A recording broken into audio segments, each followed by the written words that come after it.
4. Es una broma, ¿verdad, Václav?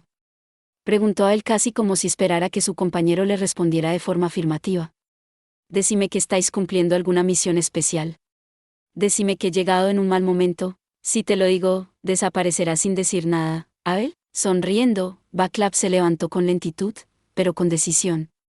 Sin embargo, su sonrisa no tenía la serenidad habitual y una luz asesina le llenaba la mirada. ¿O por qué no vienes conmigo? Estaremos encantados de recibirte en el nuevo Vaticano. Abel negó con la cabeza como si no hubiese oído las palabras de su camarada. Pero si somos compañeros. ¿Cómo es posible que...? La mirada de No Fight se volvió cálida un momento. No cambiarás nunca. Solo en aquel instante volvieron los ojos serenos de siempre. Con una mirada casi paternal, observaba a Abel, que estaba a punto de romper a llorar. De verdad, no cambiarás nunca. Pero por eso no serás jamás capaz de comprender por completo los sentimientos de los humanos. La luz asesina volvió a aparecer en los ojos de Václav. Déjame pasar. ¿O pretendes detenerme? En ese caso, no me quedará otra opción que acabar contigo. No quiero escoger ninguna de esas dos opciones. Yo no puedo luchar contra un compañero. Yo sí, fue un movimiento de lo más sencillo. Sin usar las manos, solo un hábil juego de pies, Václav se plantó frente a Abel en un instante. El hábito se rasgó ruidosamente. Cuando llegó el dolor, medio segundo más tarde, la sangre ya le fluía del pecho. Girando en el aire el filo de mano, Václav lo bajó con fuerza para abatir a Abel. El sacerdote se lanzó a tiempo al suelo, y el arma solo le cortó un puñado de cabellos. ¿Te has escapado? Intentaré que te reúnas con el Señor de la manera más indolora posible. Basta, Václav. La mano que se había llevado al pecho estaba empapada de sangre fresca. Pese a la herida que había sufrido, Abel seguía hablando con voz llorosa. Sé que no matarás a un compañero. Por favor, abandona ahora tú, que no mataré a un compañero. Repitió Václav con expresión de extrañeza. Ya he matado a un compañero. Y era mi amigo más antiguo. ¿No es lo mismo matar a uno que matar a dos? ¿A qué te refieres? Preguntó Abel desde el suelo, con los ojos como platos. No me digas ¿qué? El profesor, ¿he usado escopolamina? Es un relajante muscular. Primero provoca sueño y luego el corazón se va deteniendo poco a poco. Una muerte indolora. El grito se tiñó de sangre. En un instante, el anticuado revólver de percusión rugió brutalmente con un fogonazo. Pero la figura del sacerdote traidor ya no estaba allí. ¿Dónde te he mentido? William solo está dormido, pero... dijo casi con tristeza la voz que sonó a espaldas de Abel, es tan fácil desequilibrarte emocionalmente que me dan ganas de reír. Cuando éramos camaradas, eso me preocupaba mucho. Como enemigo no eres muy satisfactorio que digamos. Estoy perdido. Al oír el leve ruido del aire partiéndose, Abel se preparó para morir. Era imposible esquivarle desde ese ángulo. Sin embargo, quien lanzó un gemido de dolor fue Václav. Recogiendo el filo asesino, dio un salto hacia atrás. Allí donde estaba un instante antes, la pared se había convertido en un colador. Se ha acabado la partida, No Fight. La voz, cortante como una lanza de hielo, pertenecía a una esbelta figura que había aparecido en la puerta. A su lado, el sacerdote que la seguía como un fiel perro guardián, empuñaba un arma de enormes cañones humanos, deteniendo con la mano a Ganslingar, que se disponía a lanzar otra ráfaga. Caterina se dirigió al traidor. Václav, ¿no esperarás poder enfrentarte tú solo a dos agentes? Entréganos a mi hermano y ríndete. Si haces lo que te digo, aún estoy a tiempo de salvarte. La respuesta del hombre fue tan serena que no parecía que se encontrara rodeado de enemigos. Mi salvación está en la fe verdadera, y eso es lo único que no tenéis, eminencia. Había sido una respuesta muy dura. Se había atrevido a decirle a la cardenal, la mujer más poderosa del Vaticano, representante de Dios en la tierra, que no poseía la fe verdadera.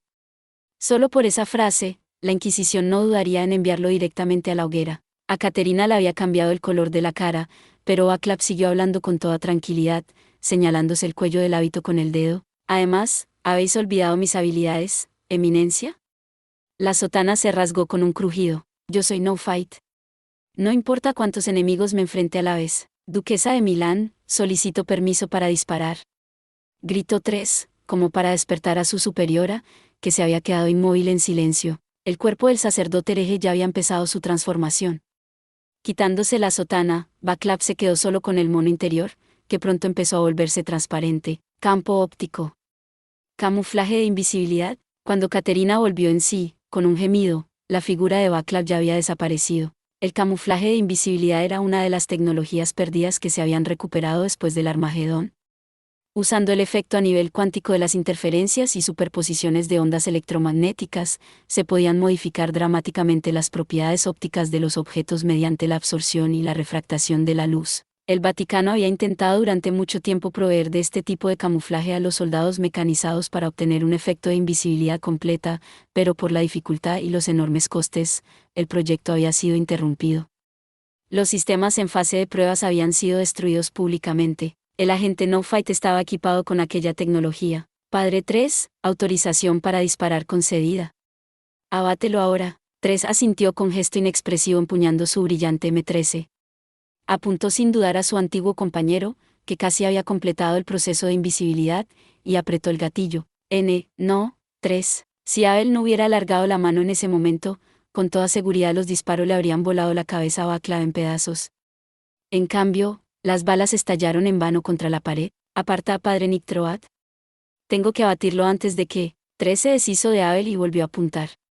Ajustando al máximo la sensibilidad de todos sus sensores, ópticos y no ópticos, intentó establecer el punto donde se encontraba su ex camarada. Sin embargo, demasiado tarde, padre 3, resonó en el vacío una voz con un punto de tristeza.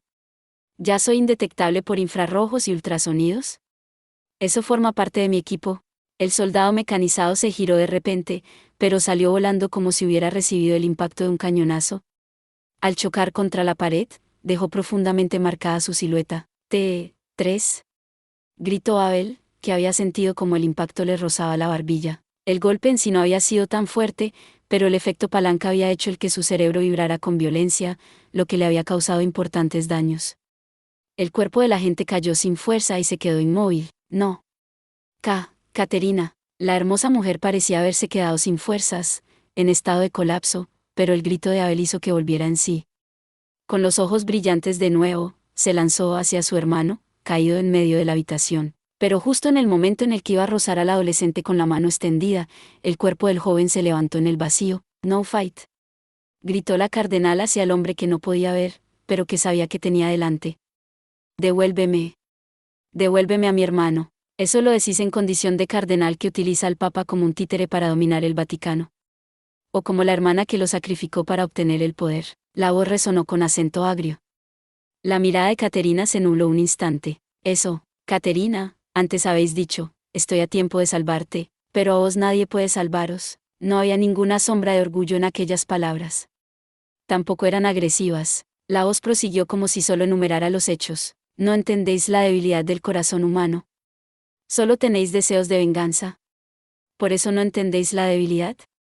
No habéis comprendido ni el sufrimiento de vuestro propio hermano. Después de un instante, como si quisiera comprobar su reacción, No Fight se giró con el cuerpo del Papa en brazos. ¿Por qué? Porque, ante la visión de su hermano balanceándose en el aire, a Caterina algo empezó a movérsele en el corazón congelado. ¿Por qué lo has hecho, No Fight? Gritó la cardenal hacia él. Vacío. Yo soy No Fight, el que conoce la fe. Por eso, no recibiré la corona de espinas. La situación es extremadamente seria. Mientras se ajustaba el peinado, el joven hablaba con el tono de la noche anterior, sin darse cuenta de la mirada de odio que su anfitrión le dirigía. Creo que hacía por lo menos 2000 años que no había caso de secuestro papal. Visto de otra forma, es curioso que haya vuelto con vida de un rapto como este, respondió el cardenal Francesco di Medici, mirando por la ventana la silueta del palacio papal. Un rato antes había estado maldiciendo a su hermana, que acababa de volver de Praga, y aún le quedaba un buen pozo de ira después de regresar a las oficinas de la Congregación para la Doctrina de la Fe. Esto sí que es el fin de esa mujer. No hay manera de excusarse de la existencia de un traidor entre sus subordinados y de haber permitido que secuestraran a su santidad. Por cierto, ¿ha habido alguna comunicación desde el Nuevo Vaticano, padre Borgia? No, ninguna. Ocupando de modo descuidado el sofá de invitados, el padre Borgia encogió ligeramente los hombros. En la Secretaría de Estado también están investigando como locos, pero parece que las cosas no les marchan demasiado bien. Que no haya noticias no es buena señal. Ya han pasado 3 días. ¿No será que han asesinado al Papa? Eso es imposible, dijo Francesco, acariciándose la barbilla. Alfonso de el líder del Nuevo Vaticano, podía usar técnicas avasalladoras, pero no era estúpido. Él, como sobrino suyo que era, lo sabía muy bien. En los próximos días haría algún pequeño movimiento.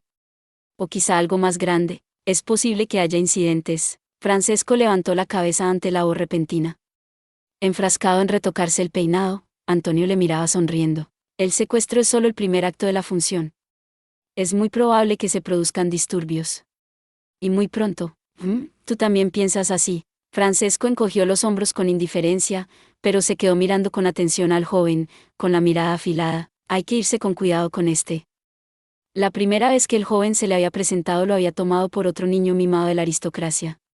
Sin embargo, pronto se había dado cuenta de que tenía muchas fuentes de información y podía moverse con libertad absoluta por el entorno de Caterina. No era solo un playboy. ¿Y si le pasara algo a Alessandro? A Francesco se le apareció en la mente la imagen de los cardenales de origen noble. Si su hermano muriera, el próximo papa sería elegido por el conclave cardenalicio. Por capacidad historial, Francesco tenía muchas posibilidades. El único punto débil eran sus orígenes indignos. Era seguro que sus enemigos políticos no dejarían pasar la ocasión de usar en su contra que fuera el hijo ilegítimo del antiguo Papa Gregorio y una dama de la baja nobleza. Para defenderse de tales maniobras, Francesco se moría de ganas de obtener el apoyo de alguna de las grandes familias aristocráticas. La familia Borgia, en concreto, era una de las más poderosas de Hispania y había dado cardenales y primeros ministros durante generaciones. Por cierto, padre Borgia, dijo con suavidad Francesco, cruzando los dedos sobre la barbilla, el otro día hablaba con vuestro padre acerca de las posibilidades de que os convirtáis en obispo de Valencia. Con vuestro permiso, eminencia. Una voz respetuosa, pero algo rígida, los interrumpió en ese instante. Después de llamar a la puerta, una mujer con uniforme de oficial de policía especial entró en la sala. Hermana Paula. ¿Me habéis hecho llamar? Sí. Quería presentaros al padre Borgia. Francesco hizo las presentaciones mientras el joven sonreía con frescura a la joven religiosa. Esta es la hermana Paula, subdirectora de la Inquisición. ¿La hermana Paula de la Inquisición? ¿La que llaman la Dama de la Muerte? Preguntó Antonio, con un ligero tono de sorpresa en la voz. La mujer era la número 2 de la Inquisición, detrás del hermano Petrus, aunque con casi total seguridad era ella quien tenía el control real de la institución. Petrus, que venía de una famosa familia de la aristocracia romana, era conocido despectivamente como el rumiante, pero la Dama de la Muerte llenaba de miedo los corazones de los enemigos del Vaticano o, mejor dicho, los enemigos de Francesco. Sin embargo, el rostro de la religiosa era mucho más sereno de lo que su apodo sugería. Hablando en voz baja como si estuvieran en una biblioteca, le susurró a su superior. Eminencia, ha llegado un mensaje urgente del Ducado de Bohemia. Se han producido graves disturbios en Brno, al oeste de la capital. Los ciudadanos sublevados han asesinado al gobernador y han tomado el control de la ciudad. ¿Otra insurrección en Bohemia? El Ducado de Bohemia, situado en la frontera oriental, limitaba con el imperio de la humanidad verdadera, el estado de los vampiros, y era tradicionalmente un terreno fértil para herejes y heterodoxos. Solo 2 años atrás se había producido una revuelta de herejes. El Vaticano había intervenido para sofocarla justo antes de que se convirtiera en una guerra civil a gran escala. ¿Hay víctimas religiosas? ¿Han asesinado a alguien? Ninguna víctima, aparte de los seglares. Quienes lideran la sublevación son precisamente los religiosos. ¿Qué? Las palabras de la joven inquisidora había hecho que Francesco levantara las cejas, alarmado. Quienes lideran la sublevación son los sacerdotes de la Catedral de Brno. Se han declarado a favor del nuevo Vaticano y han exhortado a las congregaciones cercanas a unirse a ellos. Pero el informe de la hermana Paula aún no había terminado.